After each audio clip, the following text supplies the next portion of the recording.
Hello आप सभी बच्चों का बहुत बहुत स्वागत है हमारे टारगेट गुरुकुल की इस अमेजिंग से प्लेटफॉर्म पे। अगर आप इस चैनल पे नए हैं तो चैनल को सब्सक्राइब जरूर करना, क्योंकि इस चैनल पे आपको बीएससी के जितने भी सेमेस्टर है 1, 3, 5 सभी के model paper, previous year question यहाँ पर सभी सब्जेक्ट के, चाहे वो फिजिक्स हो, केमिस्ट्री हो, बायोलॉजी हो, सभी के सॉल्व कराए जाते हैं। लेकिन एक जानकारी मैं दे दूँ, ये जो पेपर है हम बीएससी 5th सेमेस्टर का पेपर 1 जूलॉजी डिस्कस करने वाले हैं। इस पेपर में हम देखेंगे कि थ्योरेटिकल क्वेश्चन किस टाइप से आते हैं। इससे पहले हम बॉटनी के, केमिस्ट्री के बहुत सारे मॉडल पेपर्स को डिस्कस कर चुके हैं जो हमारे टारगेट सेमेस्टर के चैनल पे पड़े। इस चैनल पे आखिरी वीडियो, इसके बाद से जो भी वीडियोस आएंगे model paper, sample paper, previous year paper को लेकर के 5वें सेमेस्टर के लिए, वो सारे के सारे हमारे टारगेट सेमेस्टर के चैनल पे आएंगे। उसे आप सब्सक्राइब कर सकते हो, या तो आप उसे सर्च कर लो, या फिर डिस्क्रिप्शन बॉक्स में आपको टारगेट सेमेस्टर का लिंक मिल जाएगा, आप वहां से सब्सक्राइब कर सकते हो। आप पेपर का नाम पढ़ सकते हो, जो आपका पेपर का नाम है diversity of non coordinates, parasitology and economic zoology है, ठीक है। और पेपर कोड भी लिखा है। और आप अगर 5वें सेमेस्टर में है तो ये चीज़ आपको बहुत ही अच्छी तरीके से पता होगी। आपका जो पेपर है वो 75 मार्क्स का होता है। मे भी हो सकता है कि आपकी यूनिवर्सिटी में किसी आप अन्य यूनिवर्सिटी में पढ़ रहे हो तो वहाँ पर आपका जो पेपर है 80, 85, 90 नंबर का भी हो सकता है, फिर कम नंबर का भी हो सकता है। मार्किंग स्कीम डिपेंड करती है यूनिवर्सिटी टू यूनिवर्सिटी, ठीक है। लेकिन मेजोरिटी जो मैं यहाँ पे करा रहा हूँ मेजर यूनिवर्सिटीज़ में 5वें सेमेस्टर का सिलेबस यही है।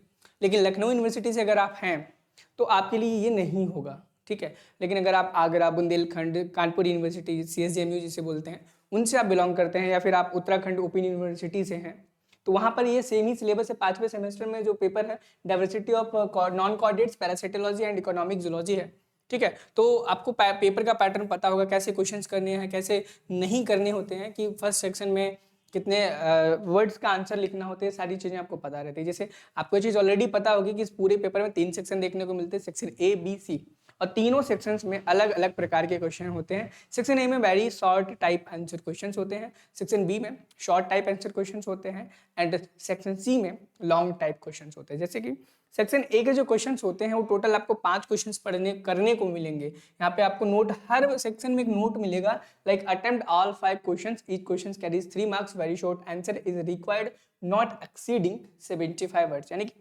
सेक्शन ए में जो आपको क्वेश्चंस करने हैं वो टोटल 5 करने हैं, पांचों के पांचों कंपलसरी हैं। इसमें कोई भी क्वेश्चन ऑप्शनल नहीं है बच्चों। क्या है? ऑप्शनल नहीं है। एक क्वेश्चन 3 मार्क का, यानी कि ये सेक्शन ए टोटल आपका 15 नंबर का होता है। कुल कितने नंबर का होता है बच्चों? 15 नंबर का हो जाता है। तो 15 नंबर आपके लिए काफी खास है। अगर 75 में बात की जाए तो 15 नंबर बहुत इंपॉर्टेंट है। तो ये 15 नंबर आपके छूट ना जाए। पेपर को जरूर से जरूर सेक्शन ए करके आना, ठीक। सेक्शन बी में आपको वहीं पर और देखना ध्यान से, 75 वर्ड से ज्यादा नहीं लिखना है आपको। एक क्वेश्चन पे 3 नंबर मिलेगा, ठीक है। क्वेश्चन देखेंगे कि किस तरीके से क्वेश्चन आते हैं शॉर्ट में। और देखो, जरूरी नहीं है, मैं बता रहा हूँ कि अगर मेडुसा ओवेलिया यहाँ पर लिखा गया क्वेश्चन नंबर 1 में, तो हमेशा मेडुलिया एंड ओवेलिया हमेशा सेक्शन ए में ही है, ऐसा संभव नहीं है। कभी कभी आपको क्या, इसी पर, इन्हीं क्वेश्चंस पर वर्ड लिमिट को बढ़ा करके बोल देगा 200 शब्दों में लिखो, और यही चीज आपका सेक्शन बी में दे देगा। जैसे कि लिख देगा, जैसे मेड्यूसा ओवेलिया यहाँ पे है सेक्शन ए में, तो सेक्शन बी में इसी क्वेश्चन को बना सकता है वर्ड लिमिट को बढ़ा करके, write a short note on मेड्यूसा ओवेलिया, या फिर बोल देगा इसकी लाइफ साइकिल के बारे में डिस्कस करिए। क्या करें? लाइफ साइकिल के बारे में डिस्कस करें। आपको ये चीज पता होगी, फाइलम सिलेंट्रेटा में ये आते हैं, ठीक है। इसके ऊपर आपको शॉर्ट नोट लिखना है जो कि 75 वर्ड से एक्सीड ना करे।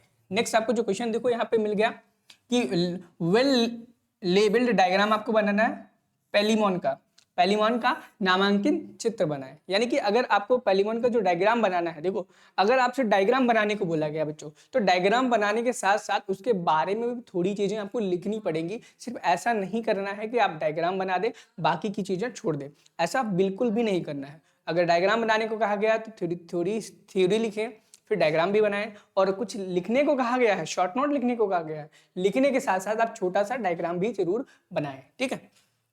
अगला क्वेश्चन है एस्कैरिस। अब एस्कैरिस में बच्चों आपको क्या लिखना होगा? आप क्या सोचोगे एस्कैरिस हम क्या लिख सकते हैं? एस्कैरिस को 75 वर्ड्स में बताना है, तो आप इसका क्लासिफिकेशन कर दो। जो एस्कैरिस है कौन से किंगडम में आता है, कौन से फाइलम में आता है, कौन सी क्लास में होता है, कौन सी ऑर्डर में होता है, ये सारी चीजें कर दो। उसके बाद एस्कैरिस मेल फीमेल के डायग्राम बना दो। उसके डायग्राम बनाने के बाद एक्सप्लेन कर दो कि फीमेल लॉन्ग होती है, मेल छोटा होता है, ठीक है। ऐसे तरीके के जो पॉइंट्स हैं, इंपॉर्टेंट पॉइंट्स हैं, ठीक है। जो क्लियर सबको पता ही रहता है कि भाई अगर एस्केरिस आप देखोगे, ठीक है, आपको ये पॉइंट्स देखने को मिलेंगे, ठीक है, तो उन पॉइंट्स को आप लिख सकते हो 75 वर्ड्स के अंदर और आपको पूरे नंबर मिलेंगे बच्चों। क्या पूरे नंबर मिलेंगे। अगला, सेल ऑफ पीला, पाइला का खोल जो है उसके बारे में आपको लिखना है। इसका जो पाइला का आउटर कवरिंग होती है वो किस चीज से मिलकर के बनी होती है, कितनी उसकी प्रोटेक्शन करने की पावर होती है, कितना प्रोटेक्ट कर सकती है किसी पाइला को, ठीक है, इन सभी चीजों के बारे में आपको आंसर में लिखना है। नेक्स्ट है सुगर कैन लीफ हॉपर के बारे में आपको शॉर्ट नोट लिखना है। वैसे सेक्शन ए में जितने क्वेश्चन आते हैं वो काफी बच्चों के लिए इजी रहता है बहुत, और बच्चे मजेदार तरीके से इन सभी क्वेश्चंस को सॉल्व भी कर लेते हैं। अब बढ़ेंगे सेक्शन बी में। सेक्शन बी में आपको देखने को मिलेगा कि आपके जो क्वेश्चंस हैं उनमें एक नोट लगा हुआ है कि आपको इस सेक्शन में बहुत सारे क्वेश्चन मिलेंगे, जैसे 8, 6, 7, 8 3 क्वेश्चन मिलेंगे। उन 3 में से मात्र आपको 2 क्वेश्चन करना पड़ेगा, किसी 2 क्वेश्चन को करना पड़ेगा, और वर्ड लिमिट रहेगी आपकी 200 वर्ड्स। 200 वर्ड्स में आपको एक्सप्लेन करना पड़ेगा। एक क्वेश्चन की जो वैल्यू है, मार्क्स है, वो 7.5 मार्क्स है, यानी कि अगर आप एक क्वेश्चन को सही करते हैं तो 7.5 नंबर दिया जाएगा, और टोटल 2 क्वेश्चन करने हैं। तो सेक्शन बी हम कह सकते हैं टोटली कितने नंबर का है, 15 नंबर का है बच्चों। कितने नंबर का है, 15 नंबर का है। तो सेक्शन बी में पहला क्वेश्चन देखते हैं। पहला क्वेश्चन क्या कहता है, देखो अभी पेलिमोन का आया था ना, अभी यहाँ पे आपसे पैरामीशियम का स्ट्रक्चर पूछ लिया गया। किसका पूछा गया, डिस्क्राइब स्ट्रक्चर ऑफ पैरामीशियम। तो यहाँ पर आपको पैरामीशियम का स्ट्रक्चर डिस्क्राइब करना है, ठीक है, उसके साथ साथ में उसका डायग्राम भी बनाना है। उसके बारे में जितनी भी आप जानकारियां जानते हैं A to Z बच्चों सारी की सारी लिखना, एक भी मत छोड़ना, ठीक। आगे देखेंगे साइलेंट फीचर्स ऑफ टिनोफेरा। अब सेम चीज यही है, जो चीज आप पैरामीशियम में कर रहे हैं वही चीज आपको टिनोफोरा में करना है कि टिनोफोरा भैया किस फाइलम में आता है, किस किंगडम में आता है, किस फाइलम में आता है, किस फाइलम का एग्जाम्पल है, इसकी क्या प्रॉपर्टीज होती हैं, इसकी कितनी कॉम्प्लेट्स होती हैं, 8 होती हैं। बायोल्यूमिनेसेंस इसकी इंटरनल प्रॉपर्टी होती है, ये लिख दिया। अगर इसमें कोई इनडायरेक्ट डेवलपमेंट है तो उसके बारे में बताना है भैया इसका इनडायरेक्ट डेवलपमेंट है। इसकी हिस्ट्री बता सकते हो कि जो आपका टीनो हो रहा है पहले सीलेंट्रेटा के अंदर ही अकाउंट किया जाता था। ऐसी चीजें हम लिख करके 200 वर्ड्स में आप इस क्वेश्चन को खत्म कर सकते हो, ठीक है। नेक्स्ट और बहुत इंपॉर्टेंट क्वेश्चन जो लगभग 90% यूनिवर्सिटीज में क्वेश्चन पूछा जाता है कि सेरीकल्चर क्या होता है, रेशम के कीड़ों का पालन। इसके ऊपर आपको एक ऐसे लिखने को मिलेगा।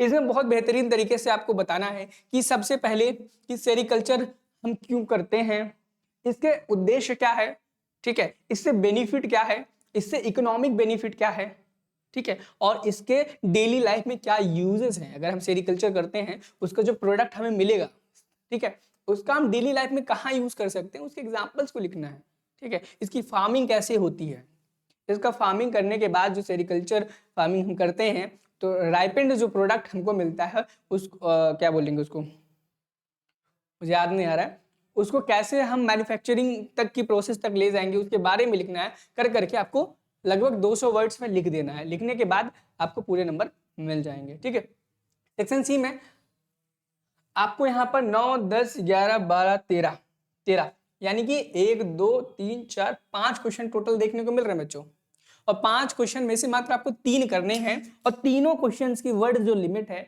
मिनिमम 500 होनी चाहिए। क्या मिनिमम 500 होनी चाहिए। एक क्वेश्चन की जो मार्किंग स्कीम है वो 15 नंबर है, यानी कि अगर आप एक क्वेश्चन को पूरा करते हो तो आपको 15 नंबर दिए जाएंगे, दूसरे क्वेश्चन को पूरा करते हो तो 15 नंबर दिए जाएंगे। देखते हैं पहला क्वेश्चन क्या कहता है। यहाँ पर जो पहला क्वेश्चन बच्चों कहता है वो कहता है explain the canal system in the cycle. ये बहुत ही अच्छा क्वेश्चन है, बहुत ही इजी क्वेश्चन है। आपने फाइलम पोरिफेरा पढ़ा होगा। साइकन जो होता है कैनाल सिस्टम का पार्ट है, ठीक है।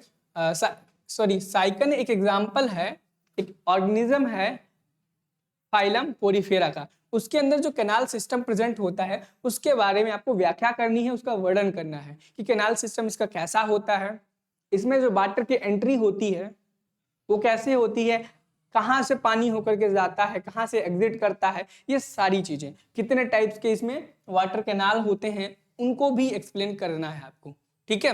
3 हैं, 4 हैं, 5 हैं, उनको लिखना है, उनको भी 1 बाय 1 करके आपको एक्सप्लेन करना है। अगला क्वेश्चन है describe the morphology of Hirudinaria.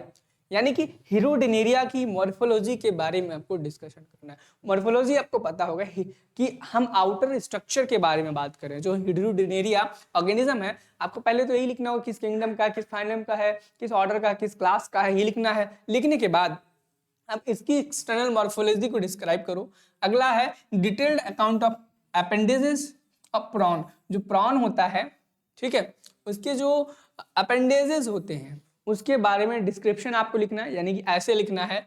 और डिस्क्राइब रेस्पिरेशन इन पीला, पाइला या पीला जो भी आप बोले, इसके रेस्पिरेशन के बारे में आपको बताना है, लिखना है। नेक्स्ट एंड फाइनल क्वेश्चन है right characteristics features classification final echinodermata up to order with the example. ये क्वेश्चन थोड़ा बड़ा है बट इजी है। क्वेश्चन में कहा गया आपको फाइलम इकाइनोडर्मेटा के कैरेक्टरिस्टिक्स लिखने हैं, फीचर लिखना है, क्लासिफिकेशन लिखना है। किसका? फाइलम इकाइनोडर्मेटा का। कब तक लिखना है? ऑर्डर तक लिखना है। ऑर्डर के आगे एक्सीड नहीं करना है। और इसके कुछ एग्जांपल्स भी आपको लिखने हैं बच्चों। क्या करने हैं? एग्जांपल भी कुछ लिखने हैं, ठीक है। तो यहाँ पर देखो बच्चों, जिन क्वेश्चंस में आपको ऑप्शन देखने को मिले, क्या जिन क्वेश्चंस में आपको ऑप्शन देखने को मिले, उनमें ये देखो कि ऐसे कौन से क्वेश्चन हैं जो आप बिना गलती के आसानी से लिख सकते हो। उसका डायग्राम भी आप नीट एंड क्लीन आसान तरीके से उस क्वेश्चन का डायग्राम भी बना सकते हैं। उन्हीं क्वेश्चन को सिर्फ चूज करो, उन्हीं क्वेश्चंस के आंसर लिखो, गारंटी है आपको पूरे के पूरे नंबर मिलेंगे। इसके बाद हम किस क्लास का, कौन से सब्जेक्ट का कौन सा पेपर डिस्कस करें, कमेंट सेक्शन में आप एक बार हमें जरूर बताना। और आपके जो भी रिमेनिंग सब्जेक्ट के सैंपल पेपर हैं, मॉडल पेपर हैं, वो आपको टारगेट सेमेस्टर पर देखने को मिलेंगे। तो चैनल को सब्सक्राइब जरूर करना टारगेट सेमेस्टर को। मिलते हैं एक नए मॉडल पेपर के साथ। Thank you, have a nice day, bye bye.